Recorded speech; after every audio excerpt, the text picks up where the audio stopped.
Naaf dhugaan rasaasa. Koo garaan bosona miti beekaa jamaa keessa koon gubadhee maafin aadaa deemaa. In dubbadhu hin jedhu anoonan dubbadha. Quuqqaa garaa kootiin baasee obbaafadha. Sana keessa guuteen irraa bulgaafadha. Callisee sargeera baay'ee iyyuu hin callise. Innis ittuu oomaa gowwaa na fakkeesse natti fe'an baadhee kan naaf kennan nyaadhee. Callisee jiraannaan hin dubbadhu jedhee. Na fakkeessuun oolle cirumayyuu harree yoos dubbachuu wayya callisuun koo maarree hin dubbadhu hin jedhu nan dubbadha jamaa. Abjuunuu himatan hiiknisaa argama. Naaf dhugaan rasaasa. Uumamaan waaqatu naaf godhe badhaasa. Eeyyee nan dhukaasa. Uummata rakkinni fajacheessa ciibseen irribaatii kaasa. Isa utuu qabuu kennee kan isaa dhabe. Isa haalliif yeroon afaan isaa qabe. Karakaraan saamichi maqaa jijjiirratee isa iddaarse. Gibirri lafaa iyyammi daldalaa boondii baatii kutuun hojiirraa kaachisuuf kaazinaasaa onse. Kenni jennaan kennee isa dhabu kansaa uummata Oromoof hin dhaamsa koo dabarsa. Na quuqaa na aarsaa dhiiga qabna ol keessaa. Qotee bulaa barataa daldalaa Oromoof hin dhaamsa koo dabarsa. Na tafaan waldhaalee moo waansaa akkamidhaa? Fooyya'u jechuun kun beela'u jechuudha. Taanaan oduun miidiyaan gurra nu dhukkubsan dhuguma jechuudha. Sabni elmee raasee dhadhaa kutee waliif kennu zayita argachuuf akka ta'aa jirru har'a utuu beennu.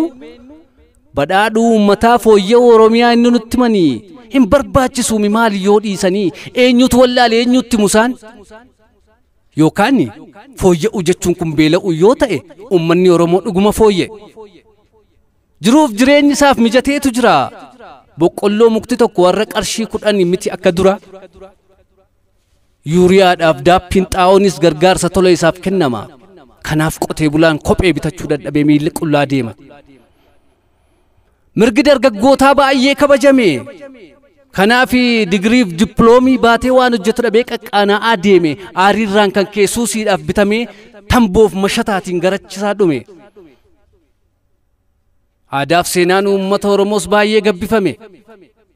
Kanaaf aartistiin Oromoo baay'een kolaafamee baay'een ajjeefame. Haalluun dumtuusaaf mijataa. Yoo fedhe torbeetti fedhe torbee lamaan konsertii qopheeffata. Galii gahaa argata. Nyaatee dhugee quufee basha'ee viillaa keessa jiraata.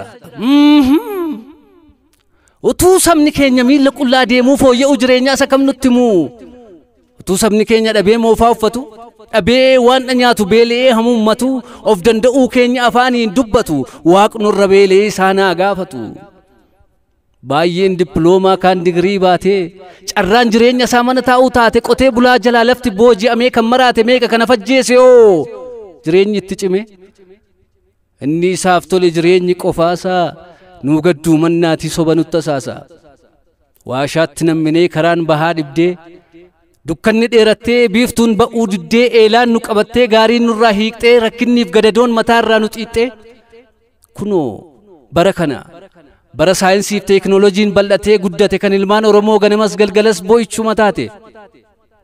Afaantu nutti jira silaa abdiin kutannu arraa bornuuf darba utuu jennu. Poolisiin rakkinaa dide bal'inatti karaa kennu.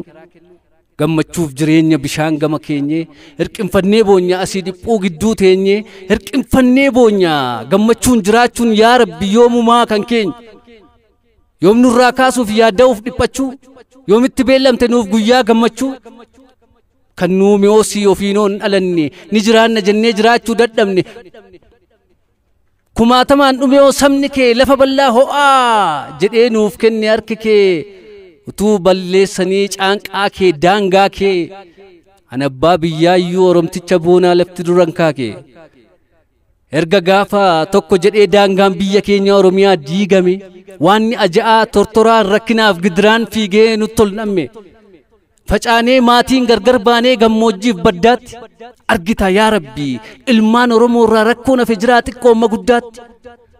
Boquu buusanii deemuun dachee ofii dhaalamuun waan hin taane biraa gadiitti ilaalamuun seenaan keenya dhokatee badee aadaaf safuun madda qaroomina ilmaan kushtaanii irra duubatti hafuun kan amma nuun xabu rakkinniif gidiraa biyyuma abbaa keenyaatti mataarra nu badee arra nu yaaddessu kaffaltiin gibraa reebamuuf dhiitamuuni fayyaa nu raatessee baanee galuufillee baay'ee nu yaaddessee amma qoonqoonis nu gubee ormuu nu rakkisu ofiif laachuu geenye irra murtee of ajjeesu eega dimokiraasii ta'e mirgindoo olgita namni nama ta'e attam nama dhiita jennee utuu boonyuu baay'ee daraaramnee maaliif of ajjeesnaa ammoodha jennee qabsoodhaaf muranne egaa kanaan booddee namni tokko nu gowwoomsuuf akka nutti hin dhufne quufnee dhiisne nu'oo bira qabaaf fakkeessaa ifateera qomoon koo harqoota gabrummaa mormatti isa direettiin hin qotatu sichi eenyuun tokko isinii warri Oromoodha ofiin jechaa Oromummaa himattanii gaddaaf gadadoo qeetti nu galchitan diinaaf riqa taatanii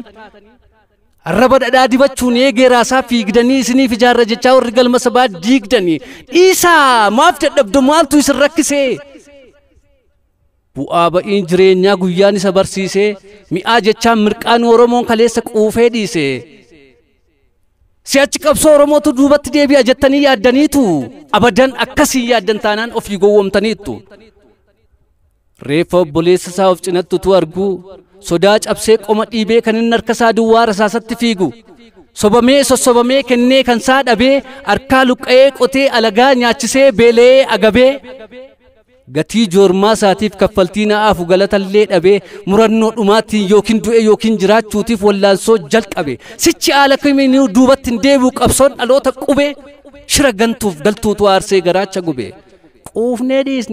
quufnee dhiisne nu'oo morma nu ga'eera hin barbaannu sobaaf sossobbaa'oo dhaga'e yaa gantu dhaga'e atis yaa galtu haqa dubbii sitti himna garaan kee si yaacitu waan hin jirre jiraachistee soba dhugaa fakkeessitu gochaan dhiistee jecha qofaan nama dhugaas akkeessitu akkasii amannuuf biyyee haatees kakattu isiniifan fiigaa jira jettee asiin seentee achiin baatu soba keetiin bukeeffamee dhugaan keenya sobas fakkaatu abadan sobni kee yoo dhugaa keenyan fakkaatu Oromoo gowwoomsuu yaaluunis Oromoo gowwoomsuun taatu quufnee dhiisne nu'oo morma nu ga'eera hin barbaannu sobaaf sossobbaa'oo nuuf hojjennaani dhugaan dhiisnaan itti dhiisu maleessa afuuffaan tasa madaan fayyisu birzii peepsii labsii cabsii gabaabaa dheeraa cooma moora furdaa jooraa kennaa keessan waan nuuf fiddan kan nuuf ta'u ni fudhanna waan nuun taane oo hin barbaannu lakkii jenna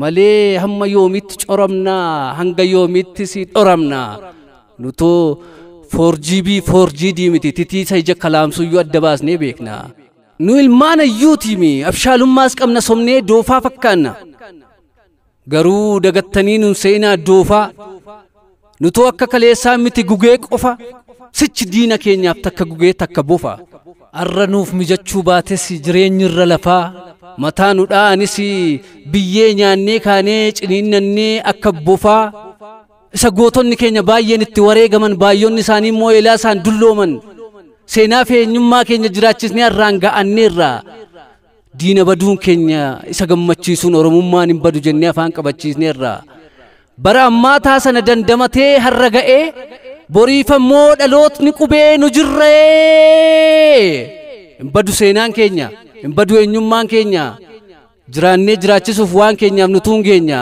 warra gara haadhaa keessatti bilchaatee gara addunyaa dhufeeti dhaloota aramaa gubee sibiila iyyuu baqsunuun dhaloota qubeeti dhaloota waan danda'e lammii isaa tajaajilu dhaloota dhoksaa diinaa addunyaatti saaxilu daagujjaa mataan diimaa warri keenyan qotanii warra qotetu beeka gadhee garaan fincaanii warri keenyan dhalchanii warra dhalchetu beeka jennee geerarra malee gurra gadheetti jennee nuun hin bo'u dhaloonni galfata seenaa nyaannee garaadhaaf gowwoomsamnee qoonqoodhaaf hin jiraannu haala yeroon islaafnee rakkinatti harkan laannu nuun furmaata argata shirriif xaxaan barootaa dhugaadhaaf wareegamnee taana abdii dhaloota waloof barreessaa ximqataa kumarraati bara 2021